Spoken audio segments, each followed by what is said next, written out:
Hello, everybody, and welcome back to this week's episode of the Politics Matters podcast. I'm your host, Ryan Jakubowski. In today's episode, we'll be reading off of some takes that I saw from people on Twitter and some questions that I got for this podcast. So we've got 2 weeks, give or take a few days to go until these elections, and I think we're all very excited. I think we all know it's going to be interesting to watch how some of these races unfold, and we all know where we're at right now. Right, Republicans are clearly in a better spot than they were 4-6 weeks ago. I'm of the opinion that Democrats aren't totally out of the game. I think they're pretty clear underdogs in the House, but I think the Senate's still really close. I wouldn't make any confident bets about how that chamber is going to go down.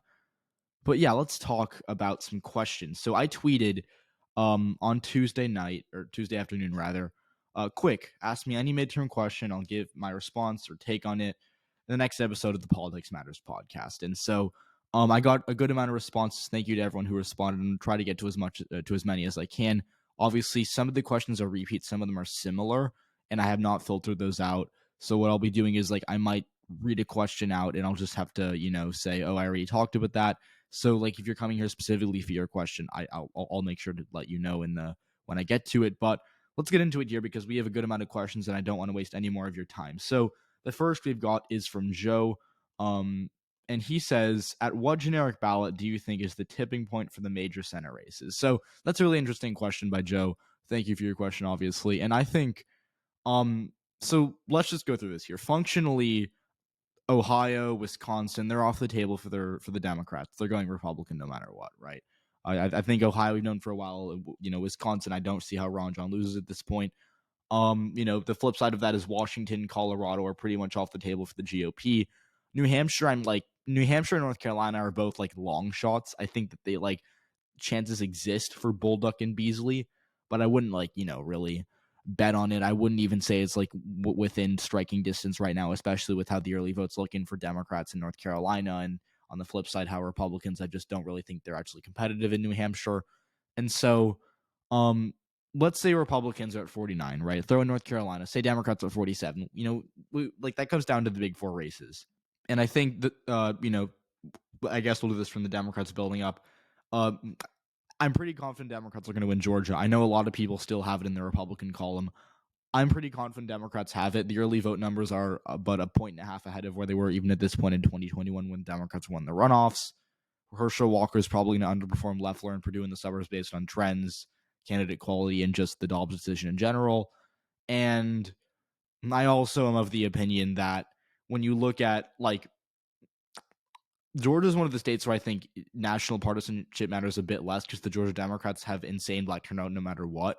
We saw that in 2020, we saw it in 2021, and even in 2018, it was a high turnout midterm. But even for that standard, the Georgia Dems is better with turnout than, say, the Florida Dems or the North Carolina Dems or, the Dems in Texas, right? Even though Beto O'Rourke did come pretty close to winning that Senate race, I think the Georgia Dems clearly gave Abrams the best shot out of, O'Rourke and the Democratic. I mean, North Carolina didn't have any state, Senate races or governor's races, but the turnout from black voters in Georgia was better as a share of the electorate than it was in North Carolina. And so I think that, combined with the fact that Warnock being incumbent helps him, he has a massive cash advantage, whatnot. I think unless we're in R plus 3.5, R plus 4, maybe not even that. I want to say R plus 4.5 territory. I don't think Warnock is going to lose outright. And that's the thing, right?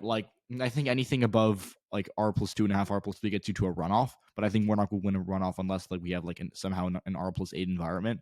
And then, once you get there, I think he's fine. So I think Georgia's seat 48, but Arizona is difficult because Mark Kelly, I think Kelly is favored in any environment that's under R plus 3.5. But the thing is, Arizona does not correlate to national partisanship the way I think a lot of people think it does. People say, oh, in 2020, it voted 4 points to the, to the right of the country. 2018, it was 6 points to the right of the country. And in 2016, it was, 7% to the right of the country, right? A lot of people, no, sorry, it was 5% to the right of the country. And a lot of people say, oh, it's, generally mid single digits to the right of the country. And that would get you to a pretty solid victory for Blake Masters. And so that's why I've always had a hard time mathing my way to a Mark Kelly victory. And that's why I was very doomeristic on Kelly early on in the election cycle. the thing is, I don't think it's correlated to national partisanship as much. I want to give an answer some to say R plus 3.5, but like I could see Kelly losing in a decent environment for Democrats just because of Arizona being weird, and I could also see Mark Kelly winning even if it's a big red wave. Now, I think Nevada and Pennsylvania especially, are really correlated national environment. Fetterman will not win if it's more than an R plus 2.5 environment. He's an underdog if it's anything more than like R plus 1.5, which is why I think it's literally like the purest of toss ups. And so like neither, like I'm of the opinion that neither Fetterman nor Oz are that great of candidates, but I think Fetterman gets like the edge in that department because of Shapiro being on the ballot will, help him in the Philadelphia caller specifically. But like, yeah, I think like generic R versus generic D in 2022 in Pennsylvania in Senate race would get you results something like maybe R plus 4, and I think Oz is like, and I think having Mastriano dragging down Oz and the early vote data looks pretty solid for Fetterman. That gets you to like a toss up point. So I would say like an R plus 2 environment is the benchmark for Oz being favored. Then R plus 1.5 is toss up territory, which is where I have it right now. Then Nevada, I don't think Cortez Masto wins unless it's like under R plus 1.5. Maybe even R plus 1. Again, these are rough guesstimates I'm coming up with off the top of my head. They might be like a little mathematically weird, but like the thing with Nevada is that it's correlated to national partisanship in like a very flaky manner, and it really comes down to like how much shift you're expecting in the Vegas area. And the early vote data looks like really inconsistent. Like sometimes it like Washoe's really good for Democrats. The mail-in batch we got, I want to say Sunday or Monday was good for Democrats. By the way, I'm recording this on a Tuesday afternoon or Tuesday night rather, and so that we might have more early vote data, but point stands.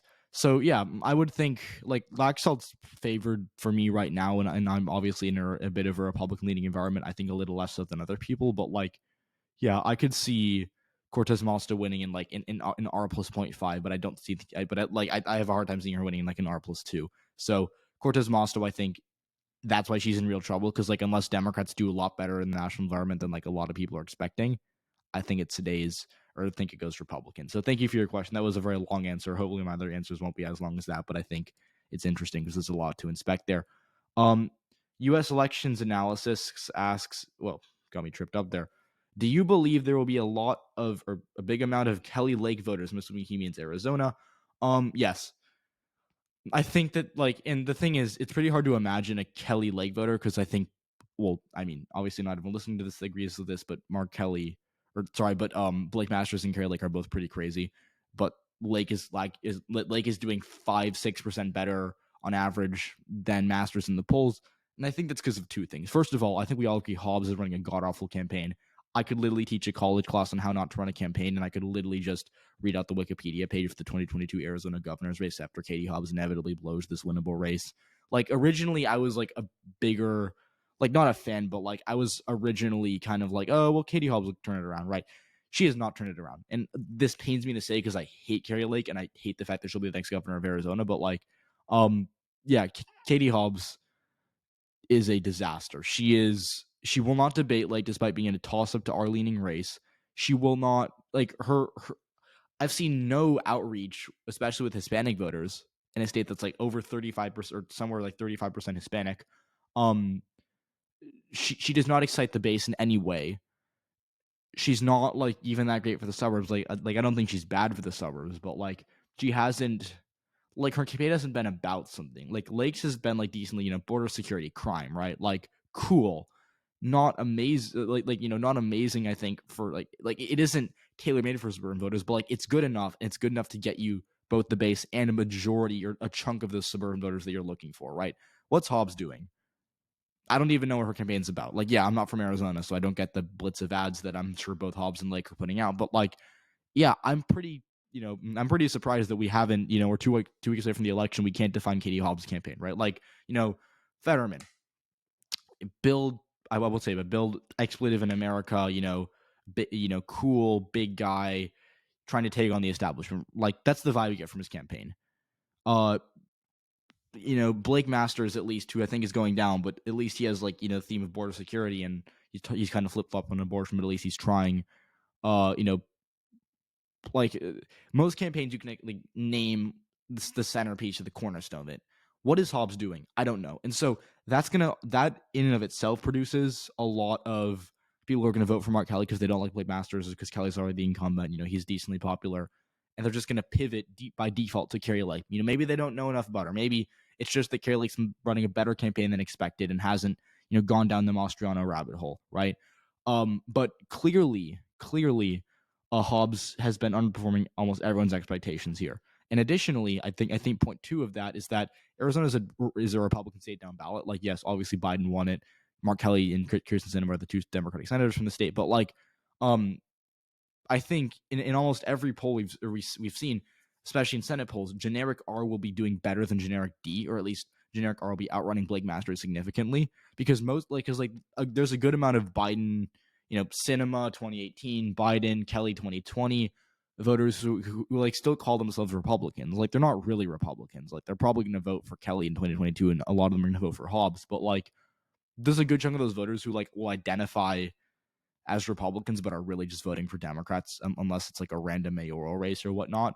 And so of those voters, there's a demographic that's not super politically informed, and that's the exact demographic that's going to be massively ticket splitting between Mark Kelly and Kari Lake. So again, long-winded answer, but I think that those voters are mostly going to be in the exurbs, moderates who don't know a ton about politics or who aren't super engaged but think Kari Lake is running a good border security type campaign, and think Hobbs is just a disaster, which in fairness her campaign has been a disaster, so I can see it. So thank you for your question. I'm not sure if I'm pronouncing this right. I think it's Idijder. No, that's definitely not. It's Idijder. I don't know. It's you know who you are. My apologies for butchering that, because sounds like a foreign language I'm trying to pronounce, because literally I am learning French right now, and my pronunciation of French is almost as bad as that. So my sincere, genuinely, I apologize. Anyways, is there any national popular forecast you agree with? 538, Cook, Sabato, etc. I hate The Economist. I hate Cook. 538's model has been getting off the drugs. It started off really badly, and now it's getting as we get close to election, it's getting more consistent and a bit better. So I'll say I don't mind 538 as much as I did in 3 months ago. Sabato's usually pretty good. Sabato's good on election day when they eliminate their toss-ups, because in 2020 they were 49 for 50 in the only state they was in North Carolina, and my model was also 49 for 50, but the state that I missed was Georgia. But the state that I had the closest of any state was actually North Carolina, which I think I had Trump was 0.4 or something. So I don't blame anyone who thought North Carolina was going to vote for Biden, because I almost had it. I really did see it. I think I had Biden at a 48% chance of winning it, so it was really close. But they have a good track record. They are I don't agree with everything they say, but at least they're consistent. And I think Larry Sabato is pretty good at what he does, and I respect him a lot. And so yeah, I'm gonna say Sabato's my favorite, although again I don't agree with it. My actual favorite niche one of those would probably be Split Ticket, because I think that they're the best at just analyzing races and understand the local dynamics of races, especially House seats. So I'll say Split Ticket and Sabato. I'll split my ticket there. Split Ticket and Sabato. Thank you for your question. John says, how much does Drazen win by in Oregon? Most polls are showing her ahead by 1 to 2. How much of a spoiler do you think Johnson will be? One polarizer taking 8% of them. So first of all, let's not say how much will Drazen win by, because I don't think it's a guarantee. This is a toss-up race, right? That would be me saying, how much does Dr. Oz in Pennsylvania buy, or how much does Cortez Masto in Nevada buy? Those are toss-up races that I don't think we should be getting into the weeds of how much will X win by, because we don't know who's going to win. I would not bet on Kotek or Drazen right now, because I do not know. You can have your reasons for betting on that race, think, oh well, I'm bullish on X because of Y. I'm not that kind of guy. I don't bet on race unless I'm super bullish. I would bet on Evers losing. I would bet my best bets for the cycle would be Evers losing, Warnock winning, Sisolak losing, Tim Ryan losing, although I'm not sure if that counts. And then I guess I think another example I can get, I think Beto, I have a bet with Tencor that Beto's gonna come within 12. I bet it a few months ago, but yeah, I think Beto's gonna lose by 7 or 8. So I think Beto's gonna outperform the general consensus. Those are my best bets. Oregon is one of those states I would at least Oregon governor, Kansas governor, Pennsylvania Senate. Like those races, like I would not want to ever bet. And so I don't want to like say, oh, I think Grayson's guaranteed to win, because like I don't. I think it's a pure toss up right now. Now, the second part of your question is, most polls are showing her ahead by 1 to 2. How much spoiler do you think Betsy Johnson will be? And here's the thing with Betsy Johnson, right? Like, I'm pulling it up right now, but on 538's average, she is at let's see here. I'm gonna just type this into my Google search bar. Oh yeah, Betsy Johnson right now is at 14%. So that's a consistent decline, because she started off the election at 27%, went down to 24%, went down to 22%, down to 19%, went down to 16%, went down to 14%. So like she's been like, it's like a downward staircase, I guess you could say, of support for her on that on their graph. And as we know, like outside of like Vermont and like Rhode Island and like most northeastern states, third parties will outperform or will underperform their polls. So I think Betsy Johnson gets like 40 or like not 40. Geez, what am I saying? I think like 11 or 12% on the day of. Plus, she'll probably like decline in the polls as well. Like we'll probably get like hopefully 2 or 3 more, maybe even more Oregon governor polls.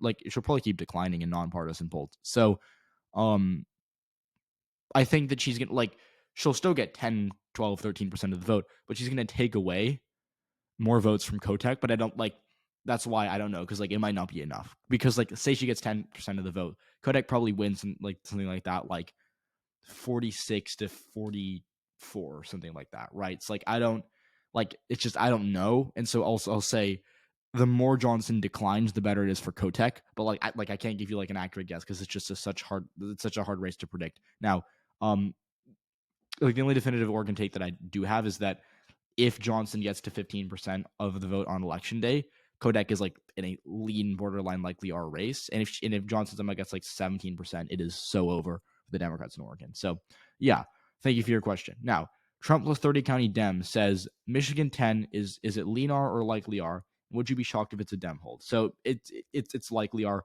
We do actually have like a good amount of polls for Michigan 10. I don't know why they decided to pull that race of all races, but we have a good amount of polls. Most recent nonpartisan poll from Glenn Griff has James up by 8. Mitchell has James up by 9. And then, we have some internals. Marlinga has himself up by 4.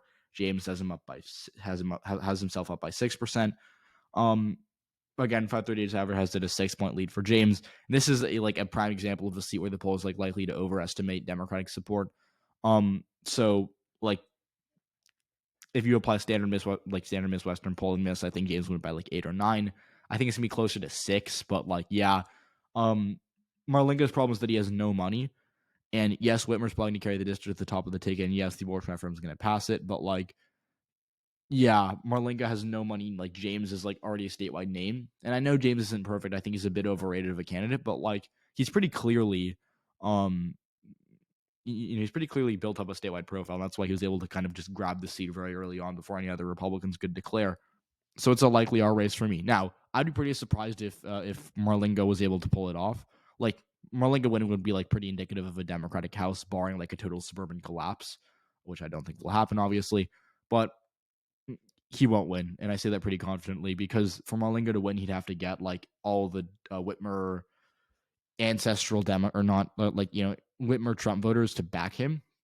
I think is most like a lot of those voters already voted for John James. Even if they didn't, they're still going to know who he is. So Marlinga having no money and like having no ability to like kind of get his name out is going to hurt him. And so I think that's why he goes down by 6%.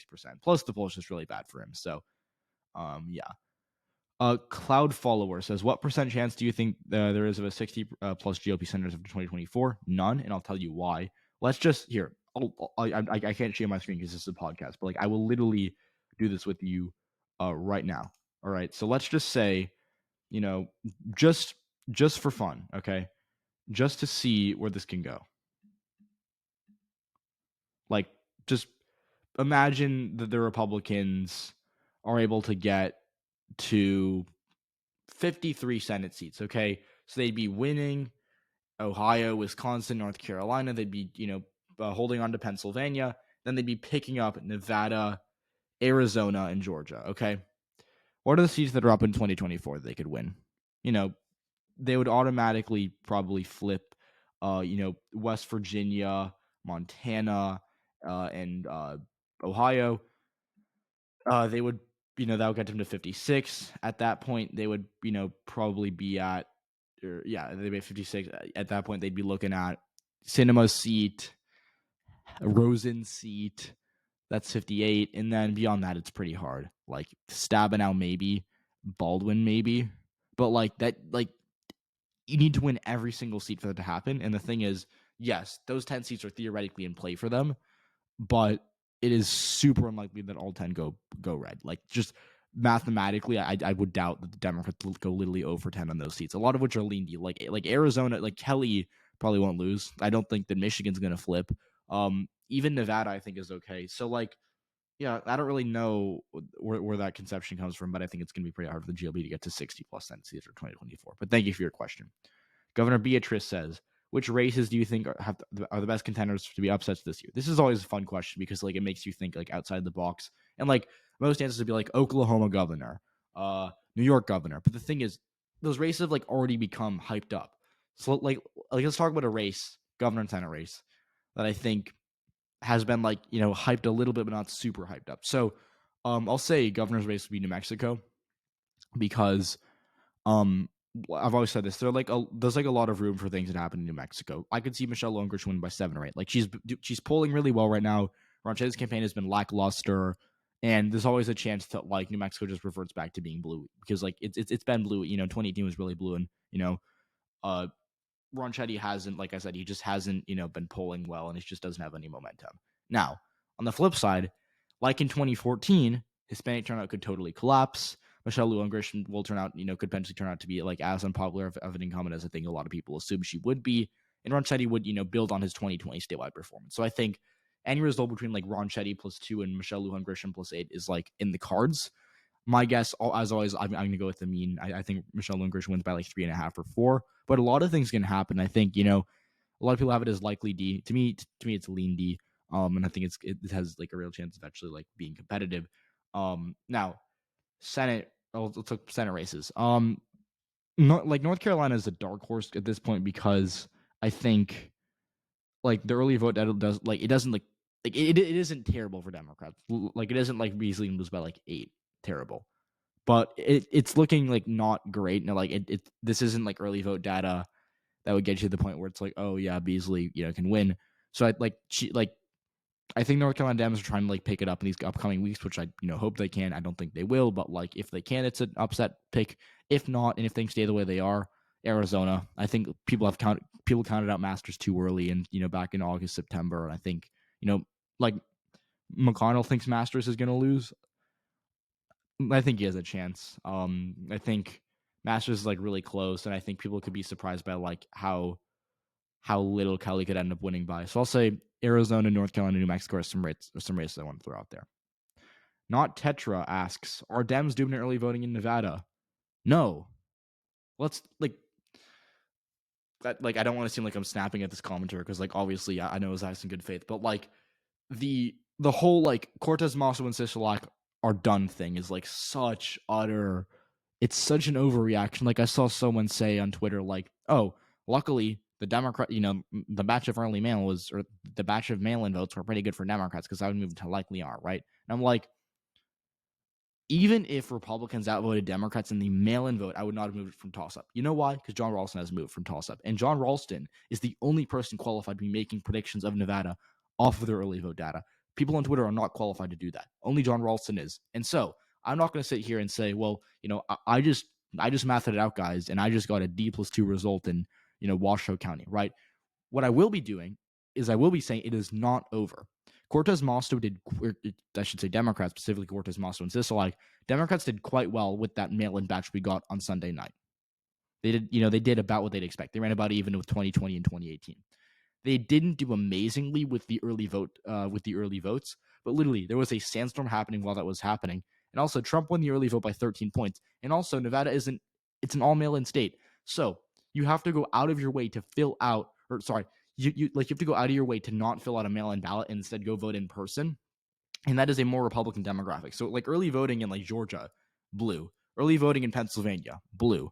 Early voting in Nevada, a lot more Republican. And like I said, Trump won early voting by 13 points in 2020. So like people were freaking out when you got like an R+6 result out of Clark County early vote. And yes, I know Clark County is like 6-7% to the right to the left of the states. Like apply that, sure, R+12, R+13 result. That's still in line with 2020. It's still not terrible. And there was a sandstorm going on, literally a sandstorm in Clark County. So,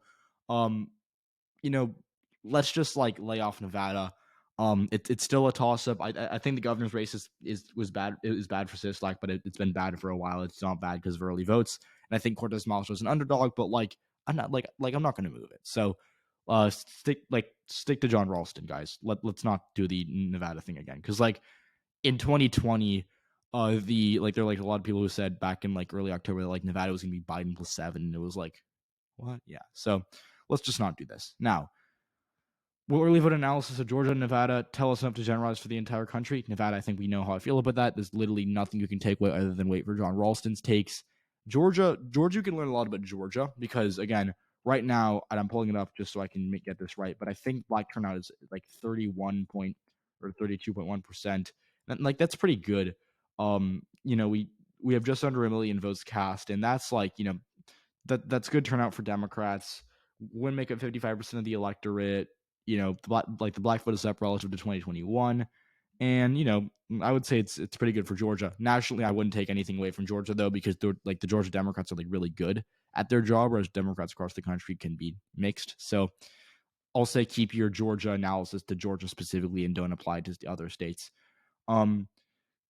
Is there a blue state drop off and red state pickup for Democrats, as Cook seems to be implying? I feel like they are misreading the environment and hedging their bets both ways through this frame. So what Cook's doing is basically just like conceding so here's what Cook's doing, right? They are conceding this is a hard map to predict, and I think we all agree with that.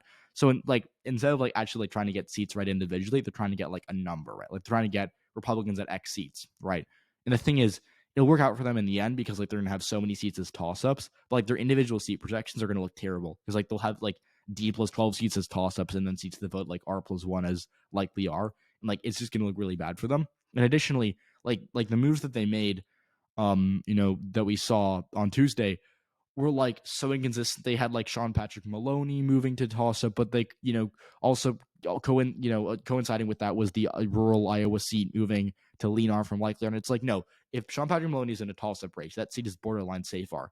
If the Iowa seat is lean on, Sean Patrick Maloney is in a likely D race. I think Maloney's going to buy like 5, and I think Hinson, or whether it's Miller or Meeks, I don't really care, but they're both going to buy like 7 or 8, right? It does not matter. And so what Cook's doing is they're just saying, screw it, we're just going to make everything competitive. We're just going to make everything on the board here just so we don't look wrong in November, because they got burnt in 2020. They got burnt in 2016. They don't want to do it again. So they're being, very conservative, which I think is lame. I think it doesn't actually tell you a lot about the environment, but I wouldn't call them this reading of the environment because, Wasserman and Walters, like, they're not idiots. Like, they know what they're doing here. And, they don't have, like, this skewed understanding of politics the way, like, people on political TikTok do. But they're just trying to be conservative. And while I think it's annoying, it is tactically, like, a better bet than I think just going outright and betting on some of these seats.